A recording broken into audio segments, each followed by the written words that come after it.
BNP ক্ষমতায় এলে দেশের মানুষের প্রত্যাশা ও আশা আকাঙ্ক্ষা পূরণের লক্ষ্যে ঐক্যবদ্ধভাবে কাজ করার আহ্বান জানান বাংলাদেশ জাতীয়তাবাদী ঢাকা জেলা মহিলা দলের সভাপতি শামীমা রাহিম শিলা।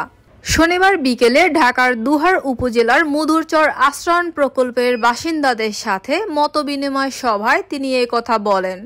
তিনি বলেন, একটি পরিবর্তনের জন্য জনগণ রাজনৈতিক দলগুলোকে সমর্থন দিয়েছে বলেই স্বৈরাচার মাফিয়া বিদায় নিতে বাধ্য হয়েছে।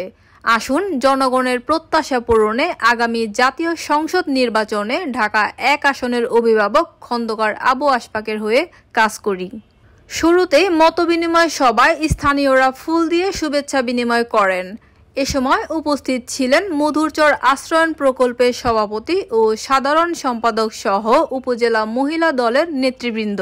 কার্যক্রমে আপনাদেরকে আমি জড়িয়ে রাখবো ইনশাআল্লাহ।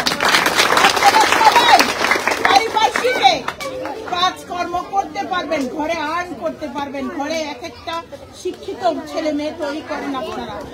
আপনাদের কাছে আমার অনুরোধ, যে যেখানে যেই অবস্থানেই থাকেন না কেন, সামনের দিনের জন্য সবাই প্রস্তুতি নেন। সামনের দিনের রাজনীতি খুব কঠিন হবে। একে অপরের হাত ধরে প্রত্যেকটা ওয়ার্ড, জেলা, থানায় আমরা হেঁটে হেঁটে বেড়াবো। আমি 14 সাল থেকে কিন্তু এই দোহারে হাঁটছি। দোহার থেকে হাঁটতে হাঁটতে পল্টন, পল্টন থেকে হাঁটতে হাঁটতে প্রত্যেকটা এরিয়া ভিত্তিক আমি হেঁটে চলেছি।